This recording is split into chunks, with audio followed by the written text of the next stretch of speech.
Again, just waiting to kick off. Okay, we're live. Hi, everyone. I'm Leanne O'Neill. I'm the Director of Legal Advocacy at FAIR, and I am so thrilled to be joined by the amazing Amie Ichikawa and Riley Gaines. These two lovely ladies are near and dear to my heart.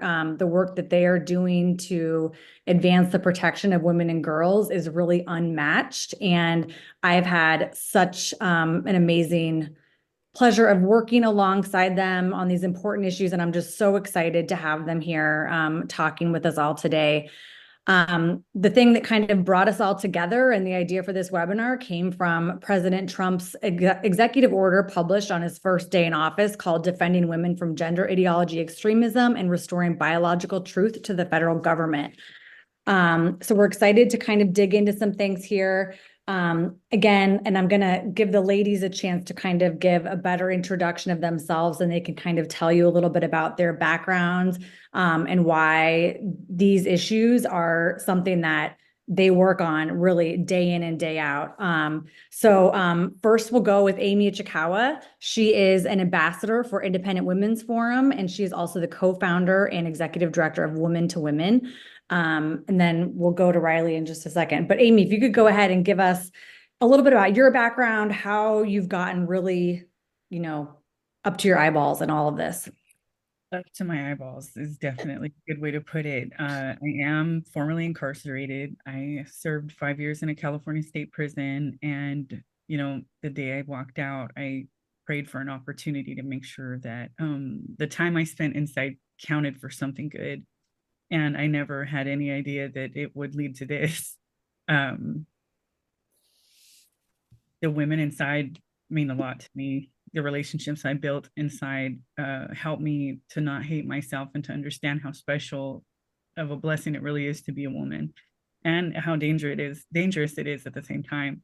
So this is the best way I can think of returning the favor, is by advocating for them. And it was 2021, January 1st is when this all started. This is when the Transgender Respect Agency and Dignity Act was implemented in the state of California. And that's when the phone calls, the letters, the emails, and just the panic started, because women started crying out saying there's men here. And it took me a while to really get a full understanding of the fact that they meant there's really men there, that there's men with full beards and fully tattooed that are validated gang members, that are registered sex offenders, that are performing a hostile takeover of one of the last places we thought was safe from gender ideology. And we've come a long way. We've come a really long way. We've made a lot of progress. Women have really started to invest in themselves and care enough about themselves to start standing up, but we sure have a long way to go. But I can't stress enough what an honor it is to be here and to be shoulder to shoulder in the fight with women of such valor. Amie, thank you. And just kind of a little bit of additional background on the work I've done with Amie. FAIR is working on an advocacy campaign around a specific women's prison in Washington State, where we believe there are between 11 and 15 intact males living there now. And we hear from the female inmates there all the time about the discrimination that they are suffering due to the policies that have been implemented in that state.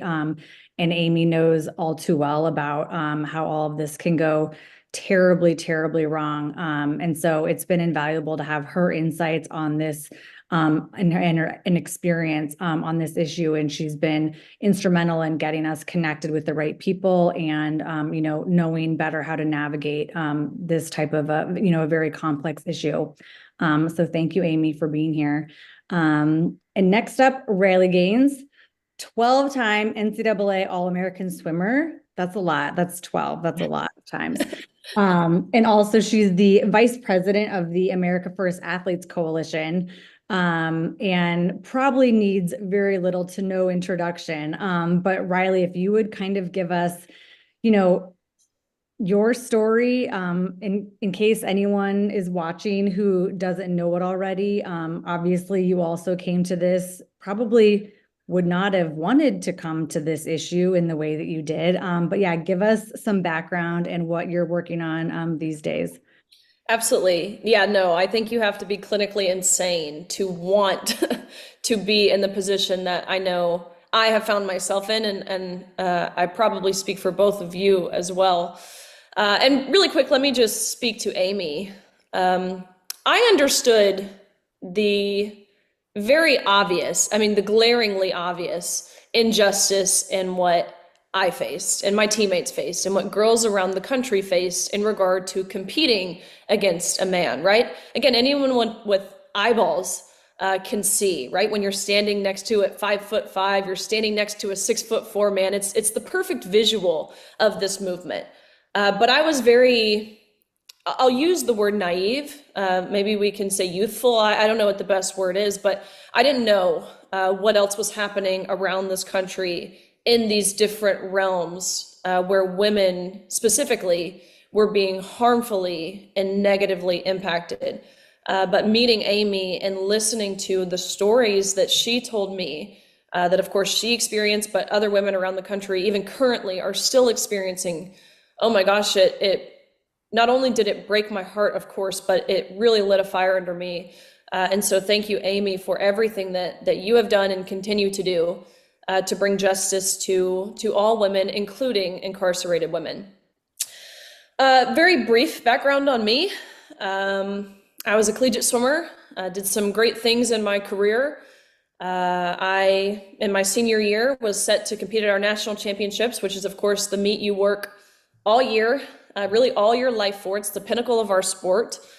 And unbeknownst to us, until about 3 weeks before that national championships, we would be competing against a man. As the story goes, totally unsurprisingly, he was mediocre at best. That's probably generous. I would describe him as a less than average male swimmer competing at the Division I level in his rightful category, the men's category, ranking in the 400s and 500s nationally, to then just 12 months later dominating the entire country of women. The entire country of girls and women. I watched that first day as he swam to a national title, again, beating out Olympians, beating out American record holders, the best of the best. He beat them all by body lengths. That was in the 500 freestyle. We actually raced each other in the 200 freestyle, the second day of that competition. And almost impossibly enough, we had tied, meaning we went the exact same time down to the 100th of a second, which number one is kind of embarrassing for a 6'4" man. He couldn't even beat me. But number two, it's really rare, right? You're racing for about 1 minute and 40-ish seconds, and not even 1/100th of a second separated us, which now looking back, I mean, you can't tell me that's not divine intervention. But anyways, what really thrusted me, I'm ashamed to say that in and of itself was not enough to thrust me over the edge into no longer being willing to stay silent. Because what it really was after we tied at this national championships, we go behind the awards podium where the NCAA official looks at both Thomas and myself, again, him towering over me. And this official says, "Great job, you two, but you tied, and we don't account for ties. We only have one trophy, and we're going to give that trophy to Lia. Sorry, Riley, you just don't get one." And that was the moment for me. That's, of course, when I realized I knew the whole time it was wrong. I knew the unfair competition was wrong. I knew the locker room scene was wrong. I knew the silencing, how we were effectively muzzled as women, as female athletes, even our coaches. I knew all of that was wrong. But it wasn't until this official really reduced everything we'd worked our entire lives for down to a photo op to validate the feelings and the identity of a man at the expense of our own. That's when I could just no longer wait. That's what I was doing. I was waiting for someone else. I thought a coach would say something. I thought an official would say something. I thought someone's dad, quite frankly, would come down there and yank this man out of our locker rooms like my dad so desperately wanted to do. But it was at that point when I realized really standing on that podium, sharing my placement with a man standing, 9 inches taller than me, holding this trophy I know I have to give back. And I will never forget just having this realization of Riley, how in the world can you expect someone to stand up for you if you're not even willing to stand up for you? This has to come from you all as women, as female athletes. So that's a very, believe it or not, condensed version of what we face. Again, on top of the locker room, which I'm sure we'll get into a little bit of what that looks like, what's being changed, but the betrayal we felt, the utter violation that we felt, having to undress inches away from a fully naked, fully intact, grown man, on top of, again, how we were effectively blackmailed, we were emotionally blackmailed into silence. That's why there are so few who are willing to speak up, not because they agreed with it, but because they were terrified, and understandably so. So that's in short how I found myself here, and now it's a passion I didn't know I had. Like you said, this is never what I wanted to do. It's never what I prepared for. Gosh, how could you? I was in dental school, actually, after college, to be an endodontist, which is a specialized dentist who performs root canals, weirdly enough. I would say there's some parallels to what I'm doing now in the regard of you're still working on getting to the root of the problem coming out of people's mouths. But nonetheless, I would argue that, of course, it's necessary, but I would argue that this fight that we're fighting is urgent, which is why I know myself and so many across the nation, even people who would historically call themselves lifelong liberals, are thrilled with the moral clarity and the decisive action that we are seeing from President Trump and his administration to protect women, protect children, and defend objective truth, biological reality.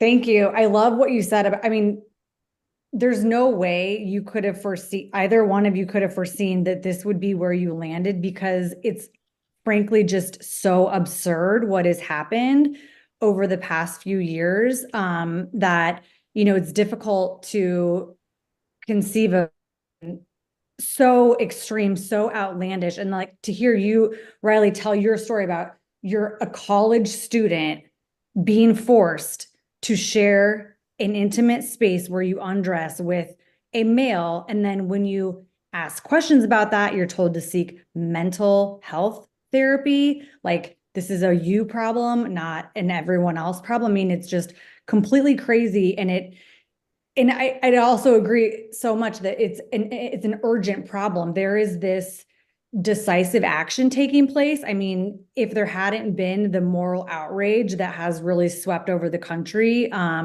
in response to what you've experienced, what Amie and the women in prisons have experienced, this would not have been the top of the agenda, one of the first executive orders to be signed, and it was. So that, I think that really tells you how important of an issue this is. And there's so much to do. One of the things that I think has been particularly frustrating for me over the past couple of months is there's been such jubilation from a lot of people about, oh my gosh, like this and this and this issue are all going to be taken care of. Like, it's over. We don't have to worry about this anymore. That could not be farther from the case, in my opinion.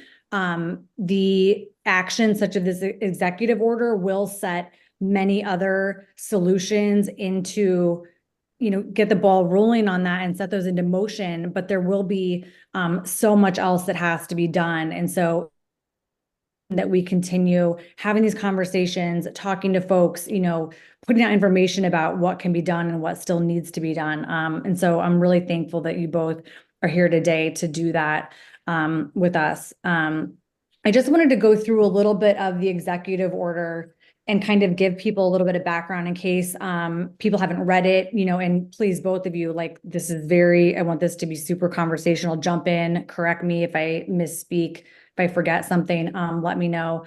So just to kind of, again, give a little bit of background. So this executive order was signed on January 20th.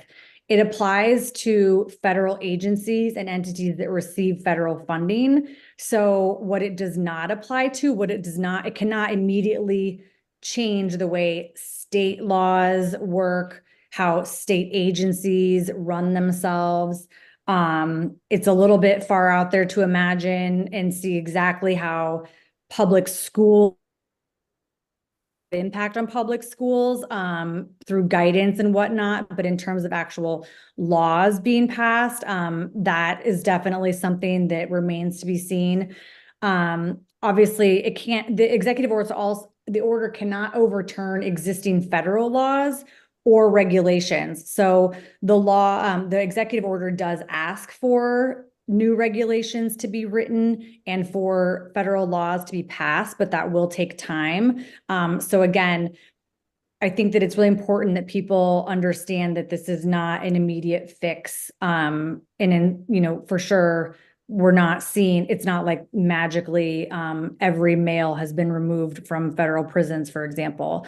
And so just to go through some of the high points, I think one of the most critical things that the executive order does is it sets out the as biological, binary, unchangeable. It also, gives some information about what gender identity is and isn't.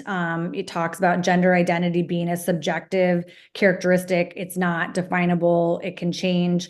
There's specifically a part in the order where President Trump has asked Congress to put up a bill that will create the binary sex definitions that are based on gametes in the executive order into federal law.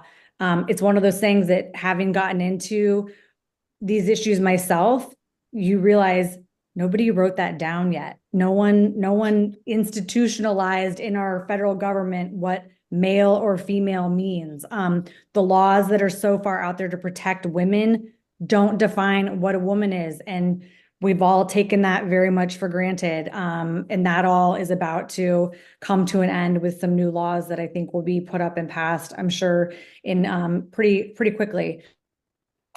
There also will be new guidance coming out of the Department of Health and Human Services that further expands on the guidance of what the sex definitions are. That has to happen by the middle of February, according to the executive order. Another big change is that there will be new federal policy in place and laws if necessary to make sure that federally government issued IDs recognize only male or female. There will be no more like X markers on those documents. There's been I've seen some kind of outcry about that. I think, Amie, I would love to know your take on this. To me, this piece of it seems like a huge fix potentially for the prisons issue, because some states have outlawed the ability to ask prisoners what their sex is. Like, there's no way of knowing who's who or what's what without doing some type of a bodily, like a strip search. And so I think that this could be a really clean path toward making it a lot easier to uphold sex-based spaces, even at the state level. I don't know if you want to say anything about that right now. Go for it. I want to say there's a section in the EO that was so artfully slid in, I'm sure by mailmen, that specifically discloses that PREA, the Prison Rape Elimination Act, is going to be superseded by these guidelines, meaning the section in PREA that the Obama administration implemented, making the LGBTQIA incarcerated community a protected class, is going to get smashed on. And realistically, if everybody was treated with respect, this wouldn't be an issue. If they treated every person like they mattered inside, it wouldn't be a problem. But I think what's going to happen is that all states are required to be in compliance with PREA. They go through annual audits, and a lot of their federal funding is dependent on that. So we're going to see the states start to bend on some level. States like California, Washington, Connecticut, New Jersey, they're probably going to be more difficult to bend, and there's going to be a lot of lawsuits coming out of those states. But states like California, we can't afford to lose any more funding. We're already in a deficit of $81 bazillion, and there's really no way that they could even continue to operate if we were to lose additional funding. So I think we're going to see them make some changes that they really don't want to make, and they're going to be resistant. But one of my partners actually just sent a letter of inquiry or an email of inquiry to the Department of Corrections, asking what's their plan of action and how soon they're going to respond to the EO. And we'd love to be included in that. So we'll keep you guys posted on, the response. Like holding my breath to see what some of these states do. And thankfully, they're in a much tougher position than they have been. So one of the other things that the executive order does is that it requires the Attorney General to issue guidance in order to help agencies protect sex-based facilities. So detention centers, there's language in there that is really broad and points to what can be done with schools and, the locker rooms issue and the bathrooms issue. There is an absolute laundry list of guidance that the DOE is directed. I was talking to someone who works at the DOE and I was joking, like, it's like a dumpster's on fire at the DOE and they're just like throwing things in it right now based on this executive order. And I mean, there's so much to be done, and it's going to be really, really interesting to see the course of events and how it all plays out.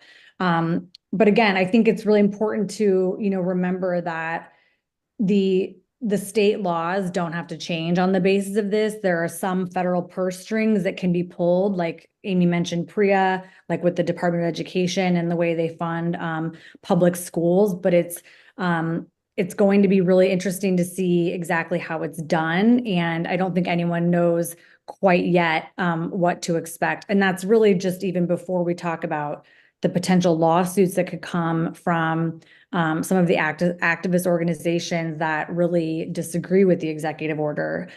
I mean, Riley, what's your take on the executive order, and how do you expect what's kind of your gut on how this can impact the issue that you faced and women and girls across the country face?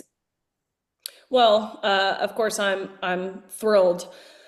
This is something I have been working on at the state level for, 2 years now. The first state to get this done was Kansas, then my home state of Tennessee, then on to Oklahoma, and now we've seen 9 states ultimately who have passed a similar piece of legislation defining man and woman.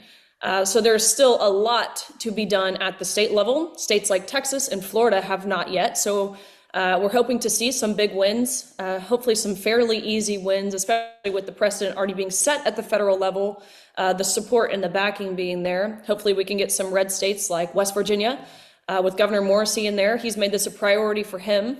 So that's huge. So we will certainly continue to see success at the state level. But again, it goes to show we cannot wipe our hands, say we're done, congratulations, pat ourselves on the back and move on, because it's almost inevitable, truthfully. Success, it breeds complacency, but complacency, it breeds failure. Complacency is the enemy to growth. It is the enemy to progress. So of course, my message here is to not become complacent. And one other thing I want to mention about this EO and just how brilliantly it was written. A lot of people, we've seen the question, right? What is a woman? And we've seen the left totally tripped up. It's amazing. It's remarkable to me that in these years now that this question has been posed, they have not all gotten together and come up with a better answer than, well, a woman is just someone who identifies as a woman. They still haven't, and it's because, of course, they can't. But it's important to know how to answer that question. Simply enough, a woman is an adult human female. But this executive order then goes on to further define female as someone who has the capabilities to produce ova or egg. I've seen people on the left, we've seen left-leaning media, I've even been questioned on it. They say, well, what about women who are infertile? This bill doesn't include them. Are they not a woman? To clarify, this bill says anyone who does have should have or will have the ability to produce ova or egg. Of course, that encompasses women who have already gone through menopause and are not currently menstruating. Of course, that means young girls who haven't yet gone through their first menstrual cycle. That includes women who maybe have some sort of medical malfunction or some sort of disorder where they're not able to reproduce or they're infertile. It is all encompassing. So this is by far the best definition for women. And of course, in turn, male. Male is defined as someone with who should have, does have, or will have the capabilities to produce sperm. This is by far the best definition, both in terms of holistically and in terms of what will withstand legally that we have seen thus far. But it's important to know how to answer that question. You mentioned, Leanne, that it's crazy that we have to define these things, but think about it. I mean, 50 years ago, 250 years ago almost, I mean, our founding fathers, there's no way they would have anticipated that we would reach a point where men would say they're women and women would say they were men, and we would have a national debate, and it became the sleeper issue of the election. The most effective ad that President Trump put out was Kamala Harris is for they, them, Donald Trump is for you. If the founding fathers heard that, they wouldn't even be able to grasp or to conceptualize what that even means. So to now be at this point, 52, going into the 53rd year since Title IX's passage, that we have to define these basic terms that we've never struggled to understand is mind-blowing. But again, what we've seen is these both elected and unelected bureaucrats go through the back door and interpret these words to mean what they want them to mean. And not just in prisons, not just in sports. Look at what we've seen in sororities, for example. This will be huge, hopefully, in terms of what we will see in Greek life, which I can say I was not a part of, although being the team captain of a team of 40 girls, we called ourselves the Kappa Kappa Goggles. So I feel like I was a part of a sorority. But it's the same in terms of camaraderie and that sisterhood, right? Well, girls are getting the brother that they never wanted in a lot of these sororities, specifically University of Wyoming. That was a big one. This man that entered their sorority, living in their sorority house, showering in the girls' shower, making inappropriate comments about their bodies and their undergarments. He's like a 6'2", 260-pound man. I mean, that is just crazy. So hopefully this EO can transcend beyond what we're seeing at the federal level into state policy, local policy, and bylaws of groups like sororities, and even extending beyond that. Yeah. Because think about it, this EO doesn't apply to something like Gold's Gym or gyms that don't, of course, receive federal funding, but hopefully it gives them the backing and the ability to almost copy this guideline. Well, that's what we've seen across the board, is that courage begets courage. I think a lot of people want to do the right thing, but they need someone else to do it first. So hopefully that's the precedent that this executive order sets. I think that's such a good point. I mean, one of the things that I have seen that I think is a real struggle in terms of just kind of your everyday conversations with people about this issue is that there hasn't been a clear roadmap laid out for why it is okay to discriminate against men, discriminate on the basis of sex, right? I mean, that is Title IX, parts of it are meant to make it okay to do that. And it's okay to do that in America under our Constitution because men and women are biologically different. They are on average biologically different. I mean, on average with regard to size, strength, all of that. Obviously, there are distinct biological differences that are not an average. Those are just, finite in all cases. But what I think has been missing from the conversation is this approach about why it is okay to discriminate because there are these differences and it warrants the discrimination that we've seen. And I think and that is appropriate and that we all want to have be understood as an okay thing to have go on. And that is what ends up protecting girls and women who are the more vulnerable of the two sexes in relation to strength, size, and all of that. And I think that has really come through to me clearly in the conversations about what the women in prisons are facing.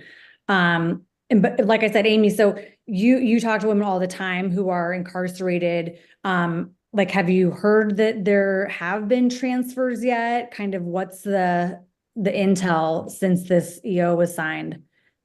As far as California is concerned, on a state level, there's been no action. There's been no action. The women are definitely not holding their breath.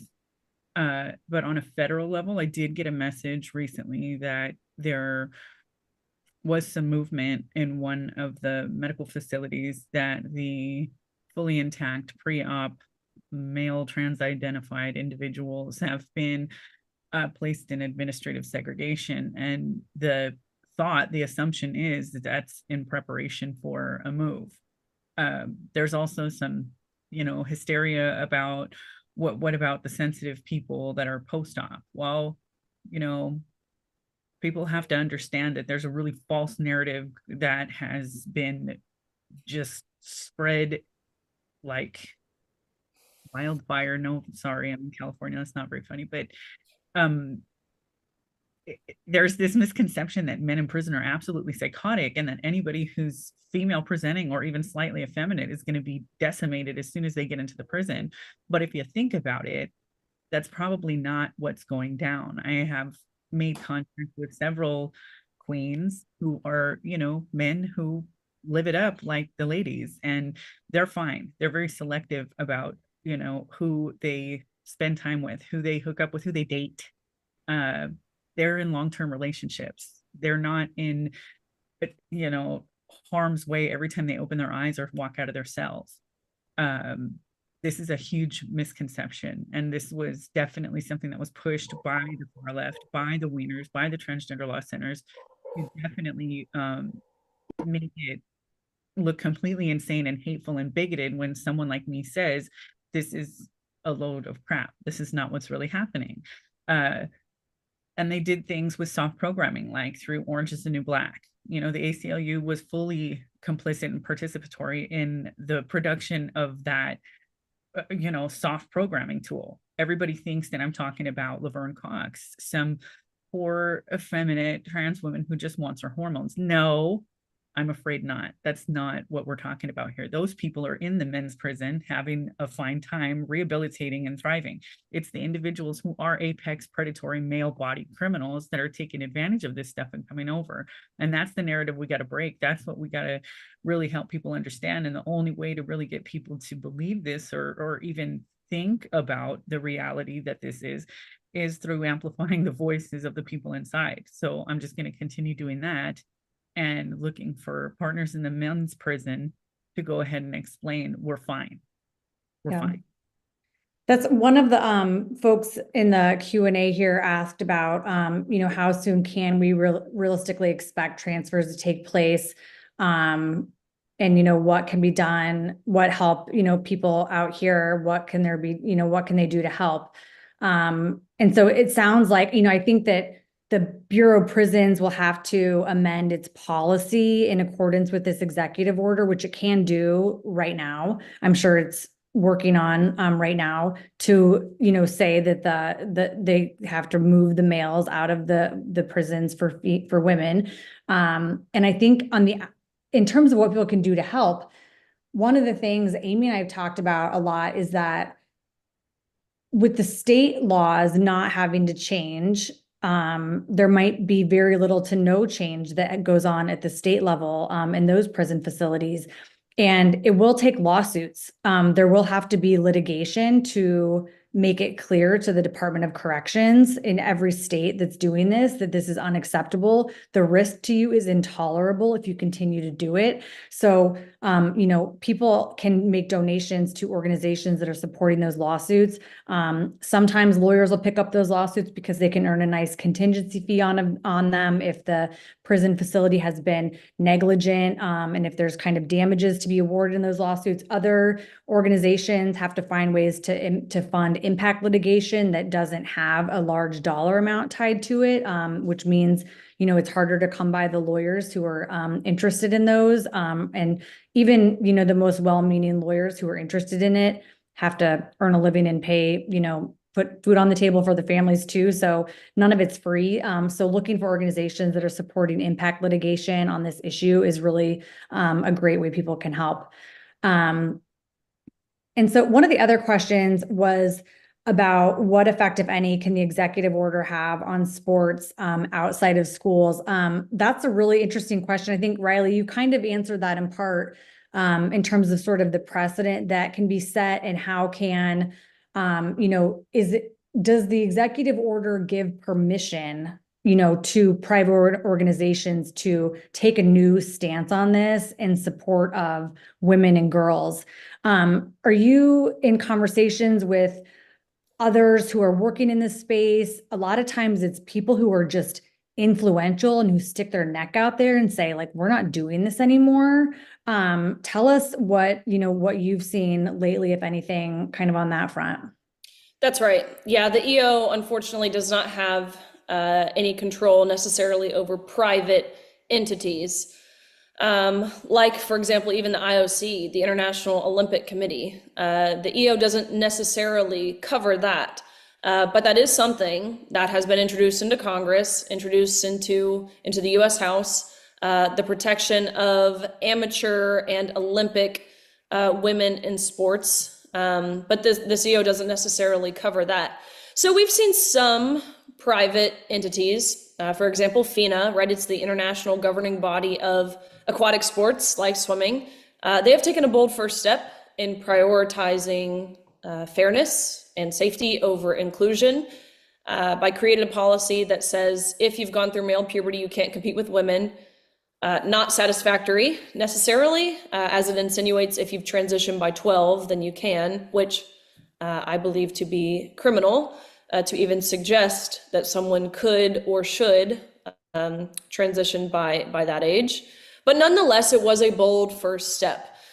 That being said, we have seen other entities like FIFA, soccer, that has gone the total opposite direction.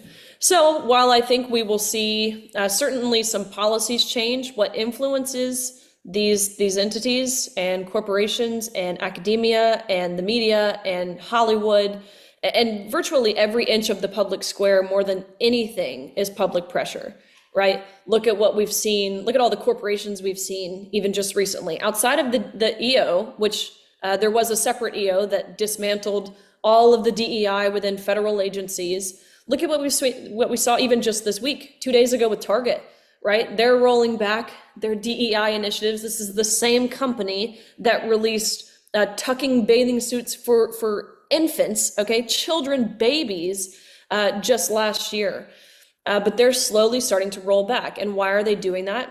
It's because we hit them where it hurt the most, and that is the pockets. So while we don't have the ability necessarily to vote like we did on November 5th, every single year, we do have the ability to vote every single day, and we do that with our dollars. And that makes far more impact than anything we can do from a legislative policy perspective.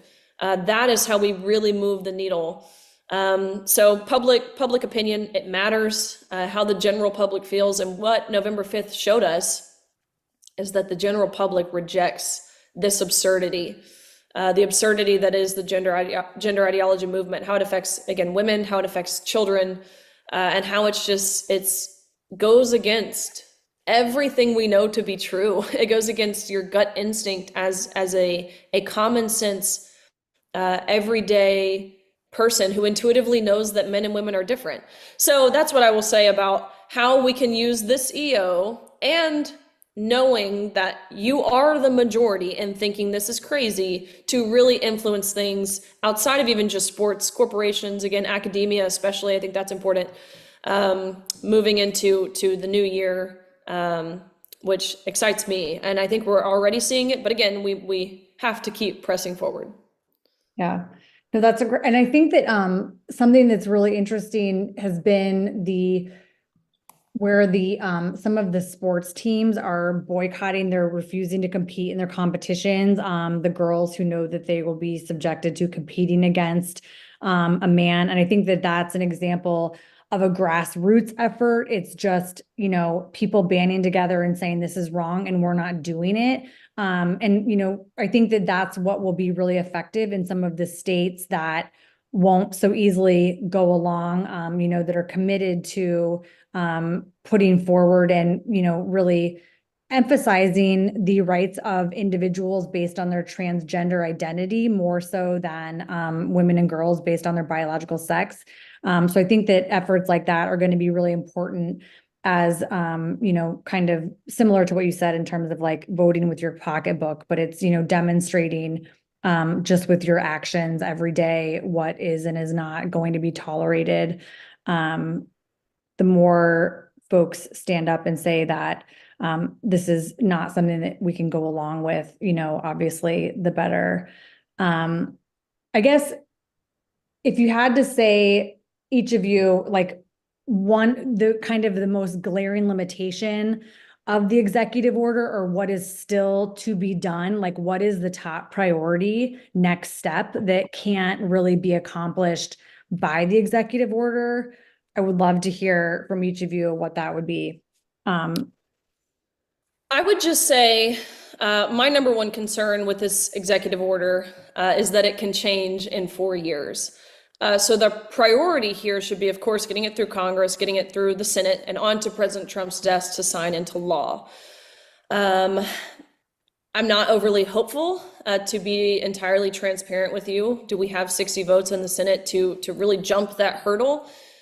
I'm not sure. I think we could maybe get some Democrats, especially in these swing states where President Trump won. Of course, the presidential, electoral vote, but the Republican senator did not, like Sam Brown in Nevada, for example, or of course we have Tammy Baldwin in Wisconsin. Maybe we can get some of them on. There were some that signed on to the Lake and Riley Act, and that was certainly not a guarantee, given that 35 Democrats did not. So there's hope, but it's to be transparent, it's pretty minimal. So again, we have to keep making sure, number one, it's done at a state level. I would encourage you to find out if this is something that your state has introduced. If not, of course, reach out to your legislator. It's never a given that they will take into account what you are telling them or demanding of them, given they work for you, unfortunately. But it is important to exercise your rights, your civil duties in that way. I think that's step number one. Implementing at a state level is, I would argue, more important than implementing this piece of legislation at the federal level. So get involved in that way. I think it's huge, and I think it could hopefully really stick for generations to come, not just for the next 4 years. Yeah, that's great. Amie, what about you? Completely agree. I'm, really excited that we are going to have reality for the next 4 years, but I am definitely concerned about the 4 that come after that and the 4 that come after that. And I'm really concerned that we have the horror of looking forward to a new governor in California next year. So there are so many fires that, again, the fire references, I'm sorry, there's so many things that we have to put out that we need to focus on that aren't going to go away because of this EO. We have to remember the Prison Rape Elimination Act really needs to be slapped around and made in a way, written, amended in a way that protects all incarcerated people. Because right now, even men are at risk. I mean, they're not my primary concern, but the only people that are really protected with those federal guidelines are members of the LGBTQ community. Those are the kind of things we have to really work on, and that would have a really quick impact that would be lasting on the whole incarcerated community. But again, like Riley said, on a state level, it's hugely important to be able to connect with your elected officials and let them know your thoughts, let them know this isn't okay, and you'd like to know their stance on it. And they have time. They have all the time. They have time that they can give you. You can go to their office, you can make an appointment, you can make calls, you can write strongly worded emails, and they matter. They matter. They matter. I can't stress that enough. Continue to have these uncomfortable conversations about something that none of us really expected we'd ever have to talk about with your neighbors, with somebody at the grocery store. It makes a difference. There's people who have no idea this is even a problem. And there's people who, have been completely romanced by, Rachel Maddow or MSNBC, who don't understand that the same evil that allows for fully intact male-bodied sex offenders to be in cells with women is the same evil that allowed for a big boy to compete against Riley and Paula. This is the same evil. When I recognized that the first time we met, it was completely overwhelming to think this is the same evil. This is the same, hostile male takeover. This is the same men's rights movement that is, attempting to just erase us. So don't sleep. Don't think this fight's over. We're just over the first hill. We still have a whole lot of work to be done. And I'm looking forward to continuing trudging forward with you ladies. Thank you both so much for being here. Our time is up. I mean, we could go on and on about this for like days probably, and we'll need to come back for a part 2 and see where things are in a few months. I imagine there's going to be a lot of activity. But again, the work, protecting women and girls is by no means over. It's not even close to over. And I'm just so thankful for both of you dedicating yourselves and your time and your energy to this effort. And thank you so much for being here with us today. I really recommend everyone check out fairforall.org to learn more about what we're doing. Check out the organizations that Amie and Riley are working with and supporting and heading up themselves because they're doing amazing work too. Thank you guys again so much for being here. It's great to see you on this Monday, and everyone have a great rest of the week. Bye, you guys.